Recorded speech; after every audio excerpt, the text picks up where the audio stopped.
Big news today is that SiriusXM, they let off 8% of their workforce. This is happening across the board with a lot of media companies. iHeart slashed employees. Spotify, I think they reduced their workforce by, I think, 6%.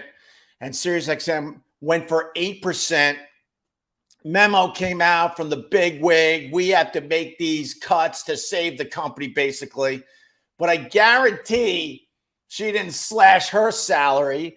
I guarantee a whole bunch of the big managers over there didn't get their salaries slashed. It's always the little guy. And so basically close to 500 people lost their jobs at SiriusXM yesterday. 500 people. And I blame Howard Stern. Oh, yes, I do. Yes, I do. They paid him all that money, and he did not deliver. He did not deliver the goods. And, they have a huge investment in Howard Stern, and they expect a nice return for their money, and they didn't get the return on their money. So subscribers are down, and so they had to make changes, and they ain't getting rid of Howard because he's the only game in town over there. They decided their business model a long time ago was to take care of Howard, and everything else doesn't really matter. But now Howard is not pulling his weight. And that's the reason 500 people lost their jobs yesterday. There's no other way to look at it. You blame Greg and Opie Hughes. There's no other way to look at it. They're stuck with Howard's contract, and he didn't bring in the people. You don't just pay someone crazy money. You expect something in return. And also, SiriusXM, they didn't learn from all the media companies that came before them. I come from a time, regular radio, if you had a successful radio show,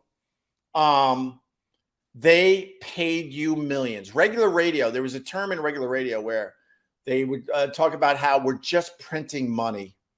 Everybody wanted to advertise on these giant radio shows. Think Opie and Anthony, think Howard Stern back in the day, Don and Mike, Man Cow, even though I hate his guts, Bubba the Love Sponge, Bob and Tom. There's a whole bunch of them, right? So we couldn't do no wrong. People were making stupid money off our content. They were paying us very well, but people that never, ever appeared on the Opie and Anthony show, there's a whole bunch of people out there right now that became millionaires off the Opie and Anthony show. That's how lucrative it was back in the day. Then all of a sudden, this new thing, internet radio, popped up. And I remember CBS Radio at the time said, we don't need to worry about internet radio. And then people started popping up. People started popping up websites and this and that. And they're like, we don't need websites. What, the internet? It's a fad, is basically some of the things I heard over the years. And all of a sudden, internet radio was like new media. And it was competing against regular radio. But regular radio was squashing them. Think that stupid cartoon with Bambi, with the deer getting squashed by the giant, what was it, a dinosaur foot? I don't know.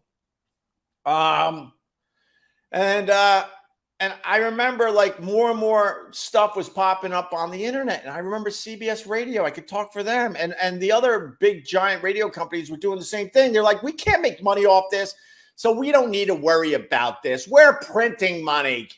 We're just printing money, right? And then all of a sudden, satellite radio comes around. And know what regular radio did? Oh, we'll take your money. You can advertise on our giant platforms. It was Bambi versus Godzilla. Thank you, sir. Thank you to Jack. So then satellite radio pops up, and they're like, well, we got to get the word out. So they were actually buying time on regular radio to talk about satellite. And I remember there's probably audio of this, if you want to dig, where I'm screaming and going, this is our competition. Why are you accepting their money? And they're like, it's a fad, this satellite radio. And they're just taking their money. and they're allowing them to get a foothold into their business. You know, the business where they were just printing money. We're just printing money. And then what happens? Satellite radio just explodes. Regular radio, even when the competition was coming at them like a tsunami, you know what they did? They shut all their broadcasters up. Stop talking about this, this, and this. They basically cut off their you-know-whats. I was trying to think how I could say that because, you know, on the Facebook, this is what I have to deal with. Some of this stuff I talk about, I got to be very, very careful. But on satellite radio, I was able to just say what I wanted to say. So they shut down their shows. Don't you do anything edgy? And I remember like, but satellite is coming, and they're basically allowing their broadcasters to curse. They're a fad. They're running out of money. They're this and that, right? Fast forward, we get fired. And all of a sudden, satellite radio, you know, hires us and other big names. And next thing you know, satellite radio becomes the only game in town. And at this point, regular radio went from we're just printing money hand over fist to they're all broke. They're all broke. I've told the stories. They don't pay anyone any money to do a regular radio show anymore. It's pennies on the dollar compared to the heyday. So now satellite radio is the only game in town. We're the only game in town, bitch. We knocked out regular radio. We're in every effing car. We're crystal clear audio. You know, they got signal problems. Most of these people, now that they heard the satellite radio with the crystal clear audio, they don't even want to go back to regular radio and lose the signal as they go under an overpass or what have you. Right? Now satellite is the only game in town. And we're over there. And guess what? Who comes sniffing around? The podcast and the podcasters. They are now sniffing around. And I remember conversations. And I remember Eric Logan, before he left me, that son of a bitch. That was the beginning of the end when Eric Logan left to go work for the Oprah. But he said, oh, start podcasting right now. I got a giant radio show. I ain't podcasting. He's like, it's the future. Start podcasting now. I'm like, I'm making stupid money. I don't need to do this. One of the dumbest things. I wish I listened to Eric Logan for most of my career, but I did not listen to him about podcasting. We would have been one of the first podcasts out there, and we would have just destroyed. But I was like, even I'm like, I got this giant show. But then those podcasters and those podcasts started sniffing around, and now they're taking little chunks of Sirius away, chunk, taking little chunks. And Sirius just sat there like a dummy, just sitting on their hands.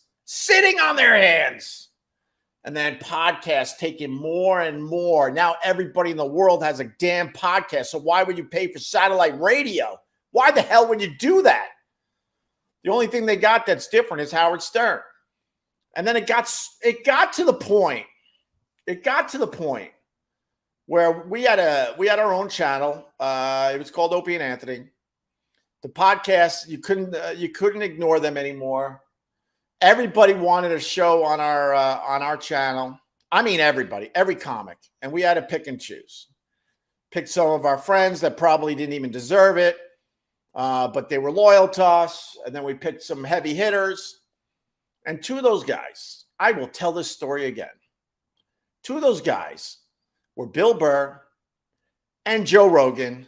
They were on the Opie and Anthony channel on satellite radio on weekends. Can you imagine? Hey, Joe, you want to do weekends for our channel?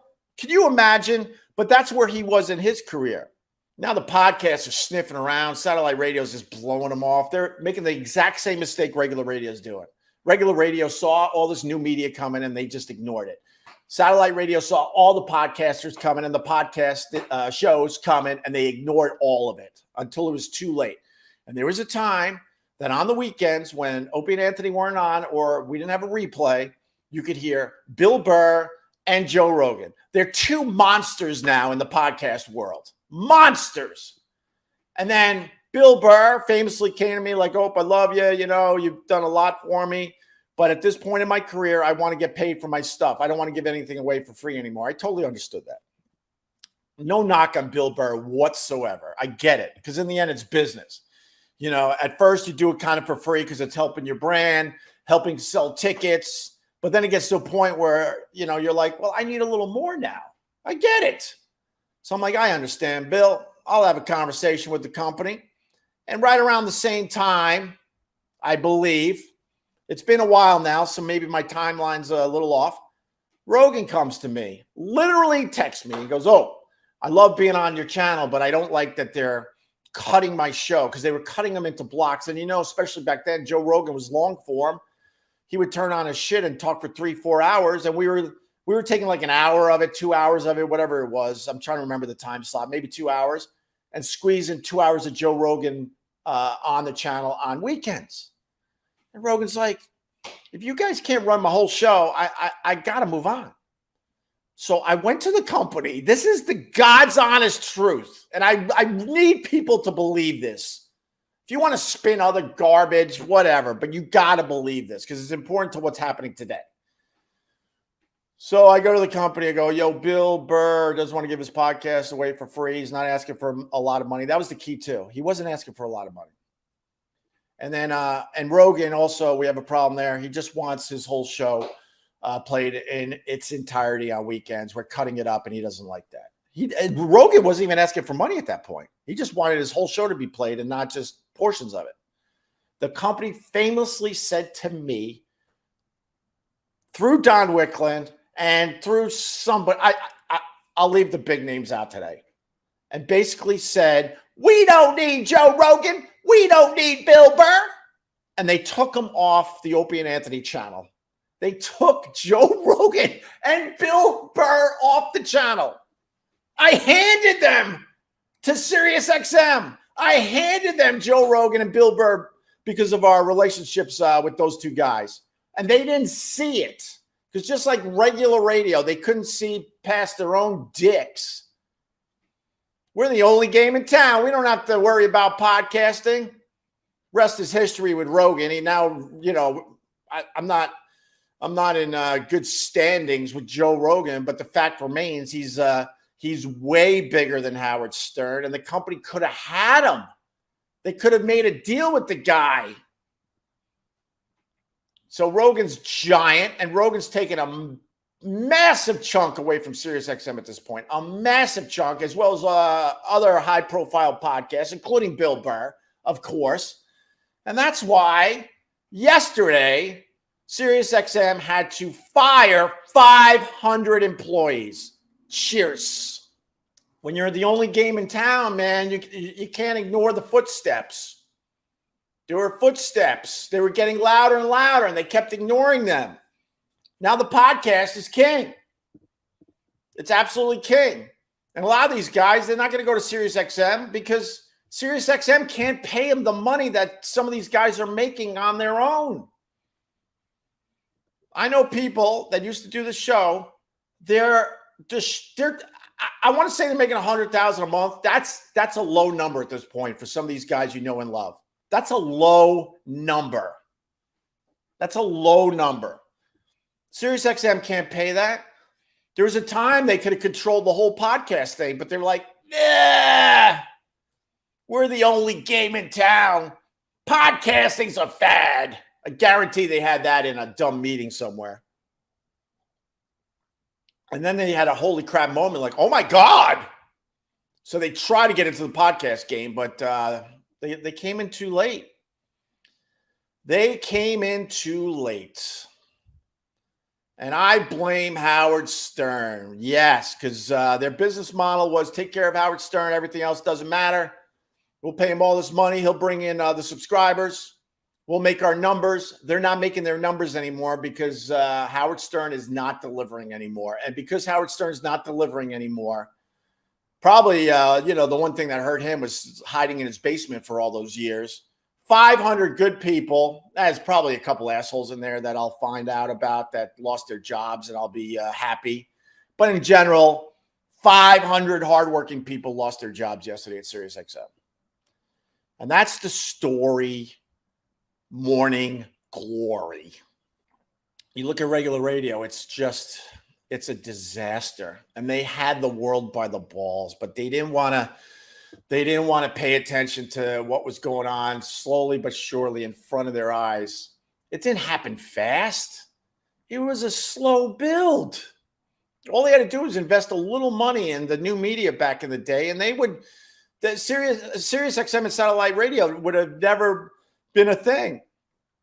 It would have never been a thing. But regular radio is like, let them do we'll take their advertising. They actually took their advertising dollars and allowed satellite radio to advertise on these giant radio shows, including the Opie and Anthony show back in the day. And I remember screaming like, this is the competition. Don't take their money. Squash them like a bug. Squash them like Godzilla squashed Bambi. So when I read that headline last night or whatever, yesterday, I laughed. I'm like, you idiots. You had the world by the balls. All you had to do was embrace podcasting when it was early on and not play catch up. But it's always funny because I guarantee the guys that make real money over there, they're safe. All the upper management people, oh, God, they're all safe. That CEO is writing this heartfelt letter to her employees, but I guarantee she's not taking a pay cut. Get the hell out of here.